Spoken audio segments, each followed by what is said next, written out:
Hello friends, திலகா கிச்சன்லேருந்து திலகா பேசுகிறேன். இன்றைக்கி நம்ம உருளைக்கிழங்கு வச்சு காரக்குழம்பு பண்ண போகிறோம். அதுக்கு தேவையான பொருட்கள்லாம் எடுத்து வச்சுருக்கேன். வெங்காயம், தக்காளி, பூண்டு, கொஞ்சம் பூண்டு தட்டி வச்சுருக்கேன். தேங்காய் ஒரு 1/4 மூடி கம்மியாக வச்சுருக்கேன். உருளைக்கிழங்கு 2 வச்சுருக்கேன். தக்காளி 3 வச்சுருக்கேன். கருவேப்பிலை வச்சுருக்கேன். வாங்க எப்படி செய்யலான்னு பார்க்கலாம். ஸ்டவ் ஆன் பண்ணிக்கலாம்.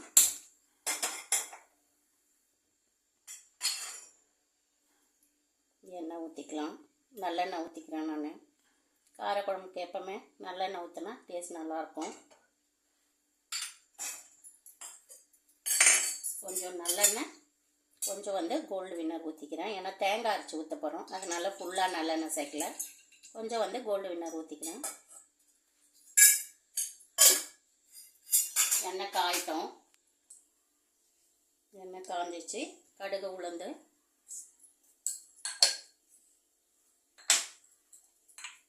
கொஞ்சோண்டு மிளகு போட்டுக்கிறேன்.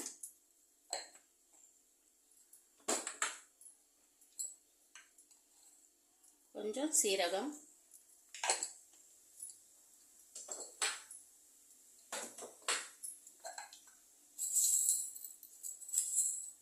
அது வெடிக்கட்டும்.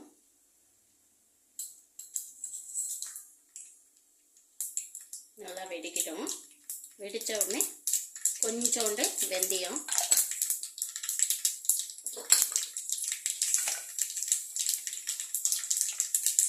பூண்டு முழுசாக இருக்குது,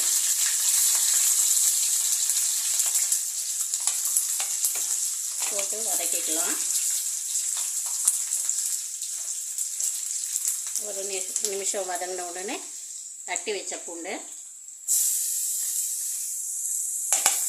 காரக்குழம்புக்கு பூண்டு எவ்வளோ போட்டாலும் நல்லா இருக்குங்க.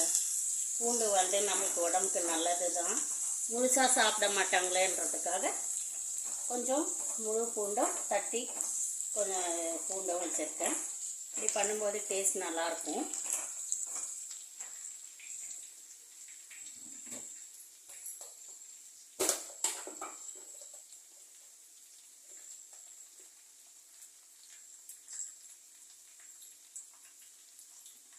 காஞ்ச மிளகாய் 2 கிள்ளி சேர்த்துக்கலாம்.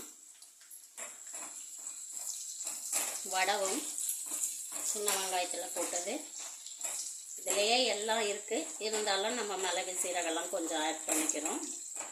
வடவும் போடும்போது டேஸ்ட் நல்லாயிருக்கும். நல்லா வதங்கட்டும். பெருங்காயம் நல்லா தூக்கலாக போட்டுக்கலாம். காரக்குழம்புக்கு பெருங்காயம் நிறைய போட்டால் நல்லாயிருக்கும். நான் எப்போவுமே பூண்டு, வெங்காயம், பெருங்காயம் இதெல்லாம் நிறைய யூஸ் பண்ணுவேங்க. கருவேப்பிலை ஒரு கொத்து, வெங்காயம்,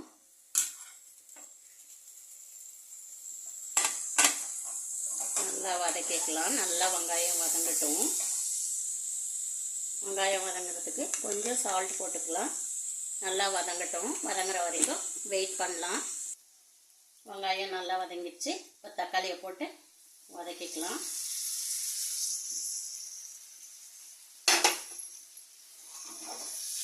நல்லா வெங்காயம் தக்காளி நல்லா வதங்கி வரணும். ஏன்னா காரக்குழம்பு புளிப்போ காரமோ போட்டால் காரக்குழம்பு இல்லை. சாப்பிடும்போதே இன்னும் கொஞ்சம் சுவர் போட்டு சாப்பிட்ற மாதிரி இருக்கணும் காரக்குழம்பு. நிறைய பேர் காரக்குழம்புனா புளிப்பாக இருக்கணும்னு புளி நிறைய ஊற்றிடுவாங்க. இல்லைன்னா காரக்குழம்புனா காரமாக இருக்கணும் அப்படின்னு சொல்லிட்டு காரம் நிறைய போட்டுருவாங்க. என்னங்க சிரிக்கிறீங்க? நீ சொன்னால் கரெக்டாக தான் இருக்கும். எல்லாமே நான் சொன்னால் கரெக்டு. நான் சொன்னால் கரெக்டுனா அப்புறம் எதுதான் நான் சொன்னால் தப்பு? நீ ஒருத்த என்ன சொல்றது, புருஷங்கார எது சொன்னாலும் கரெக்டுன்னு பொண்டாட்டி சொன்னா, ஆனால் ஊரே நீங்க சொல்றது தப்பு தப்பு தப்புன்ற மாதிரி. எதுக்குங்க எனக்கு இப்படி ஐஸ் வைக்கிறீங்க? என்னவோ சொல்லுவாங்க, அப்படி நான் என்னங்க பண்ணிட்டேன் உன்ன? அப்படி என்னங்க பண்ண உங்களை? அப்படி என்ன பண்ண உன்ன?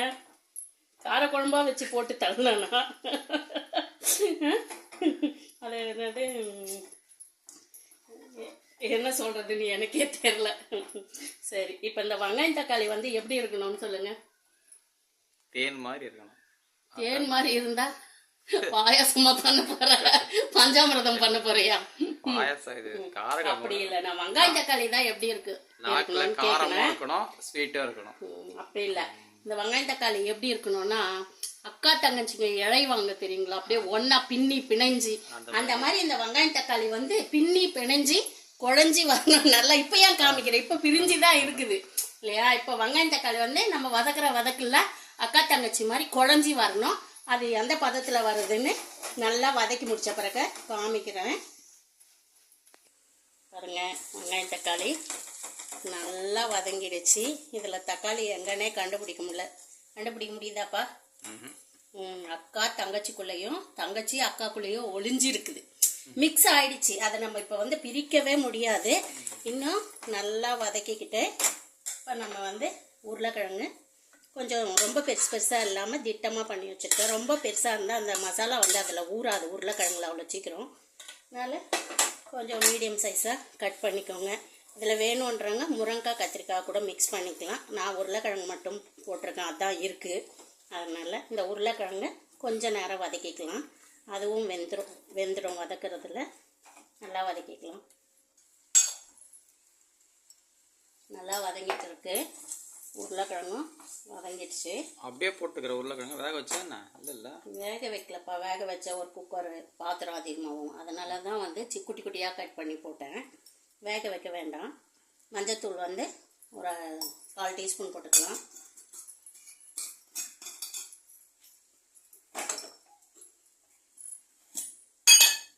குழம்பு மிளகாய் தூள் உங்கள் காரத்துக்கு ஏற்ற மாதிரி, உங்கள் மிளகாத்தூள் எவ்வளோ காரமோ அதுக்கேற்ற மாதிரி போட்டுக்கலாம். நான் வந்து 4 டீஸ்பூன் போடுறேன்.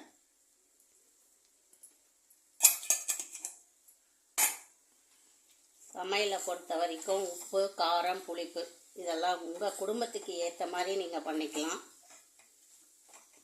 சில பேருக்கு காரம் நிறைய பிடிக்கும், சில பேர் கொஞ்சம் உப்பு தூக்கலாக வேணும்னுவாங்க, சில பேர் உப்பே வேணான்னுவாங்க, சில பேர் காரக்குழம்பு புளியே வேணான்னு சொல்கிறவங்களும் இருக்காங்க. என்னங்க, அதனால் அவங்கவுங்க தேவைக்கேற்ற மாதிரி போட்டுக்கலாம்.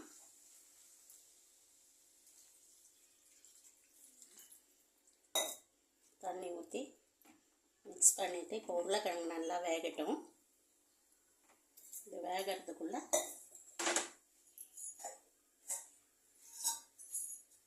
புளி ஊற வச்சுருக்கேன். ஒரு எலுமிச்சைப்பழம் சைஸ் அளவு ஊற வச்சுருக்கேன். இதை கரைச்சி எடுத்துக்கலாம். புளி வந்து ரொம்ப நாள் கெட்டு போகாமல் இருக்கிறதுக்கு நம்ம கல்லுப்பை போட்டு வச்சோம்னா ஒரு மாதிரி கொசு மாதிரி ஒரு பூச்சி வரும். அந்த பூச்சி வராமல் இருக்கும். கல்லுப்பு போட்டு நல்லா மிக்ஸ் பண்ணி வைக்கலாம். ரொம்ப நாள் வரும். கலர் வந்து கொஞ்ச நாள் வரைக்கும் மெயின்டைன் ஆகும். அப்படியே சில புளி வந்து நாள் ஆக ஆக கருப்பாயிடும் இல்லைங்களா. இந்த புளி பாருங்கள் கருப்பாகவே இல்லை. இது வாங்கி ரொம்ப நாள் ஆயிடுச்சு. இருந்தாலும் கல் உப்பு போட்டு நான் வச்சுருக்கேன். இந்த மாதிரி கரைச்சி ஊற்றும்போது கூட கொஞ்சம் நல்லா ஃபில்ட்ரு பண்ணி எடுத்துக்கோங்க.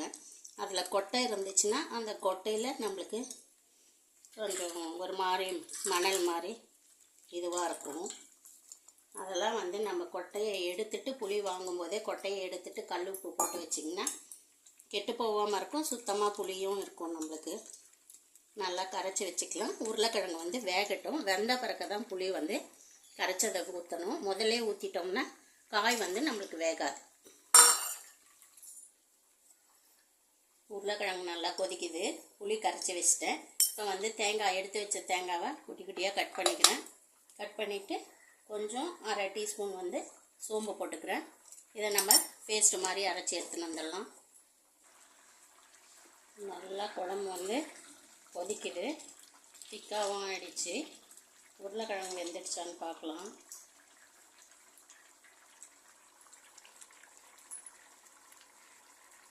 வெந்துடுச்சு. இந்த புளியை வந்து இதில் ஊற்றிக்கலாம்.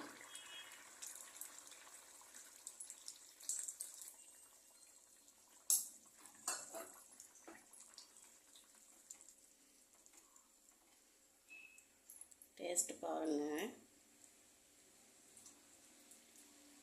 ஓகேவா? Okay okay okay.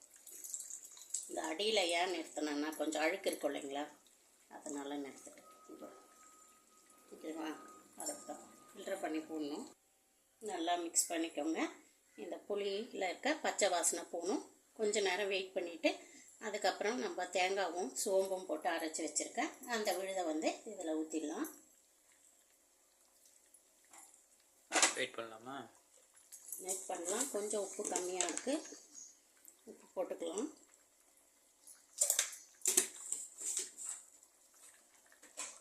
நல்லா வந்து கொதிக்கிட்டோம். புளி பச்சை வாசனை போச்சு. இப்போ வந்து நம்ம இந்த தேங்காவை இதில் ஊற்றிக்கலாம். இது வந்து சாதம், சப்பாத்தி, தோசை, இட்லி எல்லாத்துக்கும் நல்லாயிருக்கும். நல்லா மிக்ஸி ஜாரை கழுவி அதில் இருக்கிறதையும் ஊற்றிக்கலாம். இதை மிக்ஸ் பண்ணிக்கலாம். தண்ணியாக இருக்குது. கொஞ்ச நேரம் தேங்காவும் அதுவும் நல்லா சுண்டட்டும். அது வரைக்கும் வெயிட் பண்ணலாம். குழம்பு வந்து நல்லா திக்காயிடுச்சு. இந்த அளவு திக்னஸ் போதும். வேணுன்றக்கும் இன்னும் கூட கொஞ்சம் சுண்டை வச்சுக்கலாம். உப்பு காரெல்லாம் கரெக்டாக இருக்குது. நான் செய்கிற சமையல்லையே எனக்கு பிடிச்சமான குழம்பு இது. ஆமாம், ஒரு பிடி எக்ஸ்ட்ரா சாப்பிடுவேன்ல. ரொம்ப பொடி எக்ஸ்ட்ரா சாப்பிட்டா மாதிரிக்கிற நீ. பாவி மனுஷா. குண்டா எங்க குண்டா இருக்கவங்களாம் நல்லா சாப்பிடுவாங்கன்னு எல்லாருமே நினச்சிக்கிறாங்க. அது உண்மையே கிடையாது. குண்டா எடுக்கிறவங்க தான் பாவம் 1 2 சாப்பிட்டு அப்படியே குண்டாயிடுமோன்னு ஒரு ஃபீலிங்கில் அப்படி இருப்பான். குண்டா ஏன் ஆகுறாங்க அப்படின்னு சொன்னால் புருஷன் எவ்வளோ கொடுமை பத்துறான்ற. நீ என்ன தாக்குனா நான் ஒன்று தாக்குவேன்ல, அதனால. ஆனால் ஒல்லியாக இருக்கிறவங்களாம் பாருங்க, அப்படியே ராஜகிரான் மாதிரி சில பேர்லாம் லெக் பீஸ் எடுத்து அப்படியே லெக் பீஸா வைங்கன்னு சாப்பிடுவாங்க. நம்ம எல்லாம் ஒல்லியாக இருக்கோன்ட்டுன்னு அப்படின்னு மனசில் நினச்சோங்க. ஒல்லியாக இருக்கவங்களாம் சாப்பிடவே மாட்டாங்க. ஐயோ பாவம் பச்சோந்தி அப்படிலாம் அதெல்லாம் கிடையவே கிடையாது. ஒல்லியாக இருக்கவங்களாம் நல்லா சாப்பிடுவாங்க. ஒரு நாளைக்கு 6 முறை கூட சாப்பிடுவாங்க.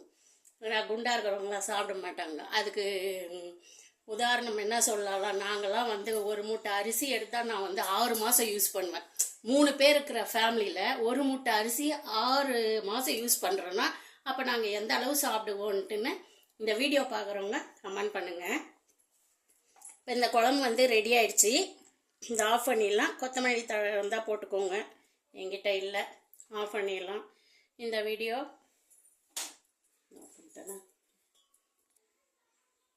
நான் ஐட்டம் புதுசாக இருக்கு. எங்கே பிடிச்ச இதுவா? ஒன்றுத்தையும் மறைக்கவே விட மாட்டேப்பா. நீ வீடியோ எடுத்து சரவணால வந்து எல்லா ஸ்டீல் பாத்திரம் எது எடுத்தாலும் 99 ரூபா. நம்ம போரூர் சரவணால 99 ரூபா. ரங்கநாதன் தெருவில் 100 ரூபா. நிறைய ஐட்டம்ஸ் இருக்குது.